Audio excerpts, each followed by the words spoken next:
আমি একজন সাধারণ মানুষ হিসেবে আমি বিয়ে করেছি এবং আই এম ভেরি হ্যাপি, এবং সেলিব্রিটি হিসেবে কোটি মানুষের ভালোবাসা পাচ্ছি, শুভাকাঙ্ক্ষীদের উইশ পাচ্ছি, এটা নিয়ে আমি খুবই হ্যাপি।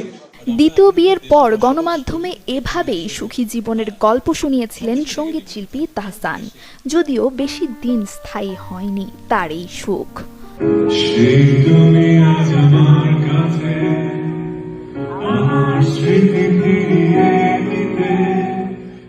বছর না পেরোতেই দূরত্ব, বিয়ের 6 মাসের মাথায় আলাদা থাকা এবং অবশেষে বিচ্ছেদের আবেদন, এভাবেই দ্বিতীয় সংসারের গল্পের সমাপ্তি টানলেন দেশের জনপ্রিয় সঙ্গীত শিল্পী তাহসান খান।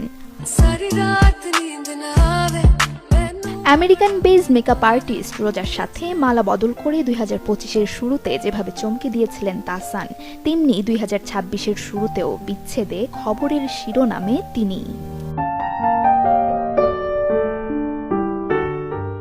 4 জানুয়ারি প্রথম বিবাহবার্ষিকী উপলক্ষে নেটিজেনরা যখন ধরেই নিচ্ছিলেন একসাথে আছেন তাহসান রোজা, দুজনের একসাথে নানা ছবি, নিউজ, পোস্ট শেয়ার হচ্ছিল, তখন সবাইকে মিথ্যের মাঝে না রেখে সত্যিটা নিজেই বলতে বাধ্য হয়েছেন তাহসান।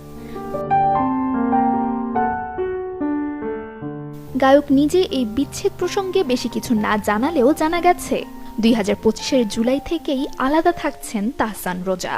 ডিসেম্বরে শিল্পী নিজেই ডিভোর্সের জন্য করেন আবেদন। বিচ্ছেদের সে আবেদন কার্যকর হবে মাস 3 পর, ফেব্রুয়ারিতে।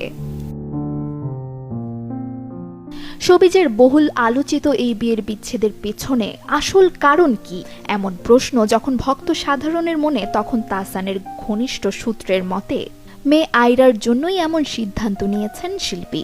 কারণ প্রথম ঘরের একমাত্র সন্তান নিয়ে প্রথম স্ত্রী মিথিলার সাথে যোগাযোগ মেনে নিতে পারছিলেন না রোজা। Desk report, channel 24।